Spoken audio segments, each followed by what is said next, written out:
Leaders of European countries rallied around Ukraine's President Volodymyr Zelenskyy after his contentious visit to the U.S. last week. They say they have to do the heavy lifting to bring about an end to the three-year-long war between Russia and Ukraine, but maintain there must be strong backing from the U.S. More fallout after Friday's Oval Office clash between President Donald Trump and Ukrainian President Volodymyr Zelenskyy. You don't have the cards right now.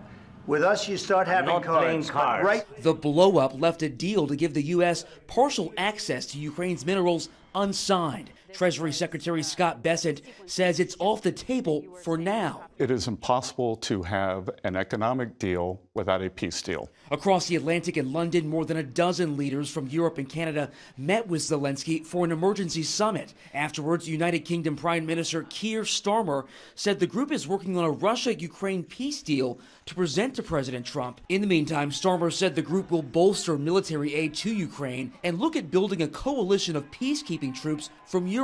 Europe must do the heavy lifting, but to support peace in our continent and to succeed, this effort must have strong U.S. backing. While in London, Zelenskyy told reporters he believes he can salvage his relationship with President Trump.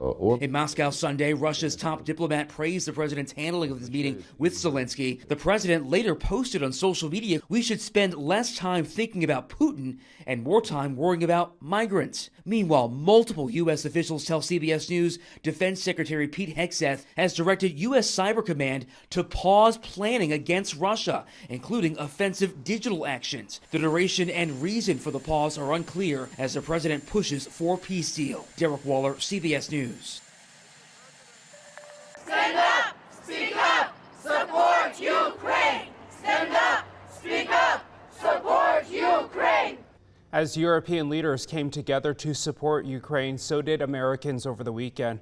Hundreds gathered on the Seattle waterfront to show support. Rallies sprang up across the country, including in Seattle.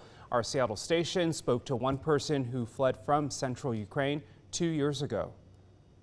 Our freedom is a priority. Like, I know a lot of my classmates, they are on war, my father on war, so it's a very personal thing. I'm terrified.